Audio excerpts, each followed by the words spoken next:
Welcome to the Ports Garrison. Please like, subscribe, and share. Thank you. Greetings and welcome to the Ports Garrison. I am your host, Phil the Poet, and if you're joining me for the first time, sincerest of appreciation. And if you're a regular viewer, forward many times. As always, it's enough manners, enough respects. Now, yesterday, I watched the sitting of the House of Parliament. And something that happened during that sitting is not sitting well with me. And as such, I have to make my feelings known. Now, bear in mind that we're currently in National Heritage Week. And during the sitting of Parliament, the Minister of Culture, Babsy Grange, got up to announce that each or every October 11th going forward will be celebrated, commemorated as Paul Bogus Day. Kudos, applause. And highlighting our rich culture and our heritage. But later on in the sitting, something happened that hurt me. So, during the question and answer session, opposition member of Parliament Angela Brown Burke got up to ask a question of the Prime Minister. And I think in responding to the Prime Minister's question, I might be wrong, she used the term deggeh. And that drew the ire of the Speaker, who reprimanded her. Now, to be honest, I'm not sure she reprimanded her for using it or reprimanded her because of what she said after using it, that she now take it back. Now, I was flabbergasted as to what could be wrong with the term deggeh, a very Jamaican term, especially in Heritage Week. During the back and forth between the Speaker and Brown Burke, it was discovered that based on the standing orders of Parliament, patwa cannot be used in there. Imagine that, in Jamaica in 2023, patwa cannot be used in the House of Parliament unless you get permission from the Speaker to use it. The only language that you can speak in there freely is English. You know, take a look and a listen to the exchanges, and I will come back and finish my thinking after that. Back to the Member of Parliament, having given the Member of Parliament 8 deggeh form. And I'm not asking permission to use that word, because this is Jamaica, right? No member. We are required to follow the standing orders, and if you're of that view, then we need to change the standing orders. So you have to still ask permission or say it, and don't make the comment you're not asking permission, because that is an indication that you're making an announcement that you're disobeying the standing orders, and you can so do. No, Madam Speaker,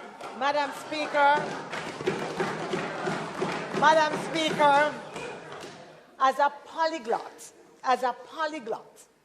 and until Jamaica recognizes the Jamaican language as a proper language, I don't know it to be any other than the word deggeh is part of our lexicon. Yeah. No, it's part of our local lexicon. Deggeh.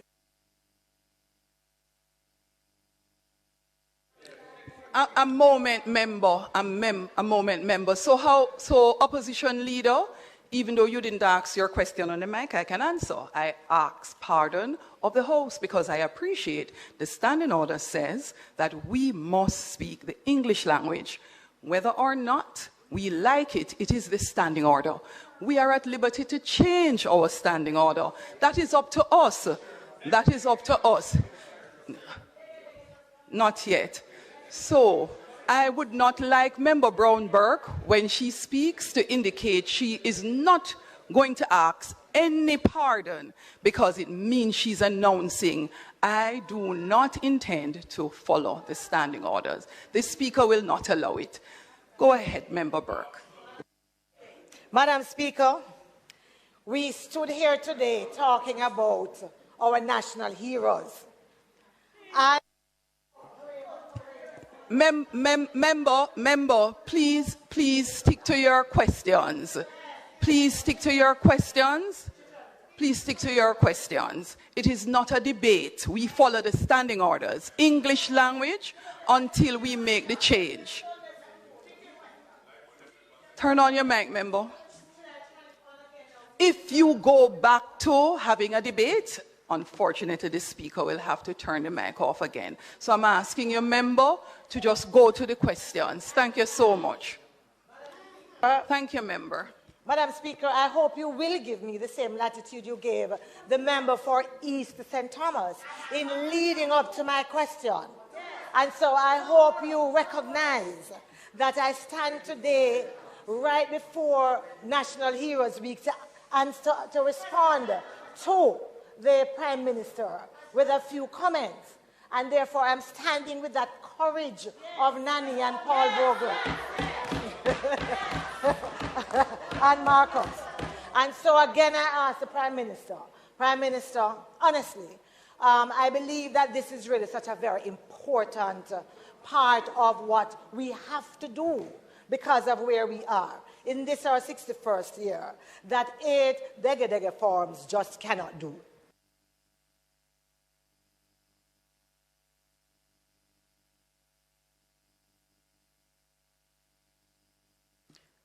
Member Brown Burke, you remember you're not allowed to speak unless acknowledged by the speaker and your mic is turned on.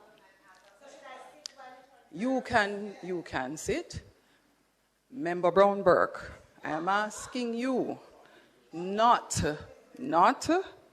to make up your mind. You are not going to obey the standing orders.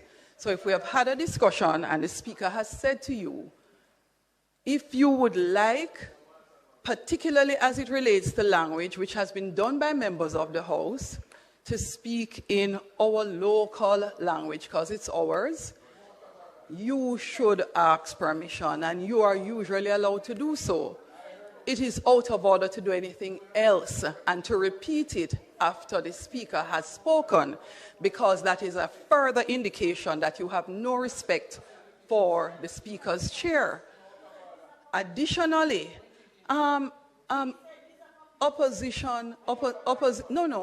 Member Nita Headley, you are sitting, Garvey, you are sitting in the esteemed seat of the opposition spokesperson on leader of opposition business, the correct name, leader of opposition business. I'm sure you found that very interesting, as I did. Now, imagine this is Jamaica. Rich culturally, heritage, we are brand. Right? Miss Lou make her name from patois. There is a patois Bible right now. Big stars like Muta Baruka, patois. Right? And in this day and age, you can't speak patois in the parliament. Now, who wrote these standing orders and why haven't they been changed before now? Who wrote them and to what benefit, what objective? To whose credit is it that you can only speak English in the parliament?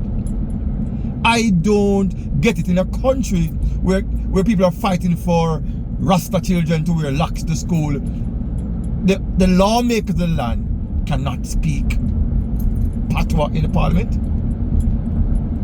Check it. When Obama visited Jamaica the other day, first thing he said, "What go on Jamaica?" He never said what's going on in Jamaica. And all over the world, people are using trying to mimic our language and use our terms, and yet we, our leaders, cannot use it. I noticed recently that the opposition leader spoke to that when they become government, patois will be a recognized and an official language, and I applaud that. And as such, if the standing order is not changed by then it has to change.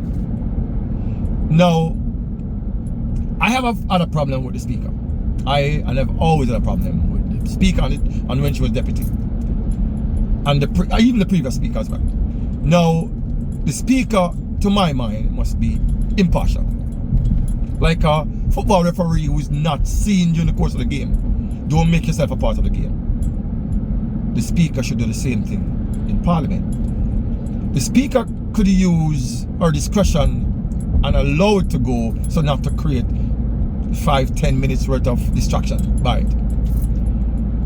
But it is notable, and I understand the Speaker is new and she wants to say, look, I am running this thing, it's my rules and I'm in charge, and we have to abide by the standing orders, abide by the rules. But sometimes you have to just chill. Because, you know, if you're going to administrate the rule, you have to do it even-handedly across the board. And the reason why I'm saying that is, during the presentation of Babsy Grange, she quoted at least twice patois words. She said something to the effect, that's why we now bow, or she quoted that. That is patois. She wasn't reprimanded for saying it. As a matter of fact, take a listen to Babsy, and again I will come on the rebound. Sharply cleared with steely resilience, I would rather die on my feet than live on my knees. It is perhaps out of that express maxim that a number of Jamaicans have declared that we now bow. Well, jackass of the world and level, and not true. Now, you saw and heard what Babsy had to say. Now, the Speaker in her can't allow herself to become overzealous and impose herself in the middle of the procedure. She must sit back and bang her gavel when things out of order from both sides. I mean, if you're going, I am against the standing order, it makes no sense in Jamaica. But if you're going to administrate it, you have to do it even-handed, as I said before, across the board without any bias or any favors. And the Speaker needs to make sure that she's dealing with this thing, and on a bulletin, deal with it in a manner that is even, unbiased across the board. Now, the other thing is, clearly this rule needs to change. You can't use that to beat people, because Jamaicans naturally at some point in time is going to say some patois words. And I'm sure this standard order might have existed, I'm not sure for how long, but nobody has ever, maybe has never really carried it out. It has been there.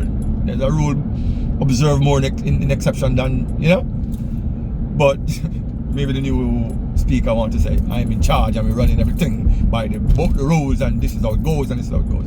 Take a chill pill, Speaker. And everybody in the House should be anxious to get that standing order change. It can't be applicable in today's Jamaica. Our first language, our first tongue, and we can't speak it because some other people write some rule and say, because there got to be some other people who wrote that rule to say you can't speak it. Listen to me, man. Wanna watch it? Wanna watch it? As I said before, full rule. Act now to change it because it doesn't make no sense. Again, we have to think positive and think. I don't get it. But anyway, that's it for me. And until something else disturbs my heavens, I want to wish you all a wonderful, wonderful afternoon. May all the blessings of the universe drop squarely upon all of my friends and all my listeners, all my viewers. And until next time, it's one love, enough respects, manners. Thanks for watching.